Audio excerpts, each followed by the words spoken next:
Todo ano, os parlamentares correm para que suas emendas sejam aprovadas e tenham os recursos liberados pela União. Mas, na prática, o resultado é desanimador.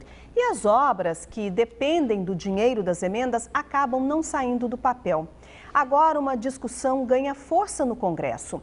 Os parlamentares analisam uma proposta de emenda constitucional que torna o orçamento impositivo, ou seja, os valores aprovados para investimentos e repasses teriam que ser seguidos à risca pelo governo.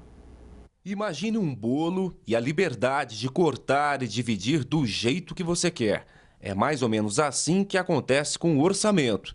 Claro que existem regras, limites, mas o governo federal aponta as prioridades de investimentos, o que considera importante ou conveniente para determinadas áreas, estados e municípios. Tem o poder de dividir as fatias, podendo executar ou não os projetos. E nessa hora, as emendas parlamentares entram na lista dos principais cortes. O caminho de uma emenda começa depois que o governo envia o projeto de lei orçamentária para ser incorporado no orçamento do ano seguinte. No trâmite do processo, cada deputado ou senador tem uma cota, que pode ser usada para propor melhorias ou enviar recursos extras para uma ou várias obras. As emendas podem ser individuais ou de bancada, quando um grupo de parlamentares, independentemente do partido, escolhe os projetos essenciais ao Estado que eles representam. Assim que o orçamento é aprovado, o governo determina o que não vai ser pago dos recursos sugeridos.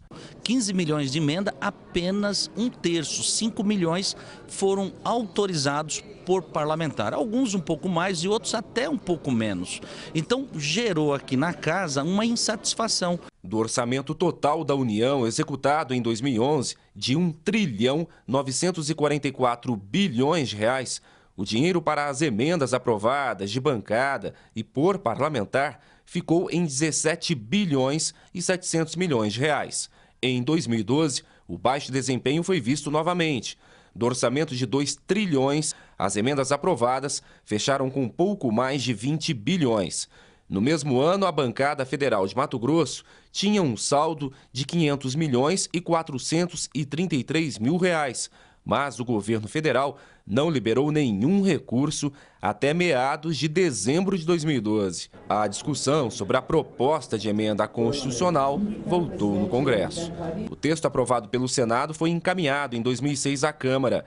A proposta foi aprovada esta semana pela Comissão de Constituição e Justiça.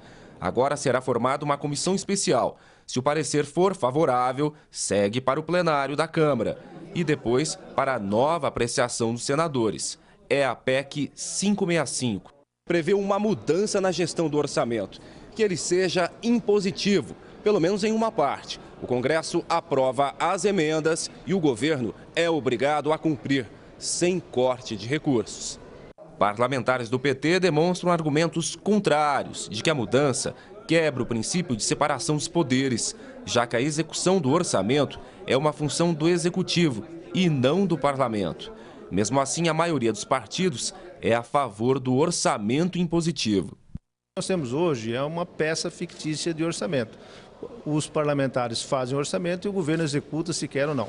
A partir do momento em que ele será impositivo, nós temos que nos preparar e colocar todas as nossas vontades, intenções e necessidades de um Estado no orçamento, mas também teremos que ser realistas, nós não temos dinheiro para tudo. Então, um orçamento impositivo significa mudar toda a sistemática de formulação dessa peça hoje aqui no Congresso Nacional. O ideal seria que nós já tivéssemos definido na Constituição estes valores de forma impositiva para os estados e municípios, para que nós pudéssemos fugir das emendas parlamentares individuais. As emendas parlamentares individuais não passam de uma peça de ficção.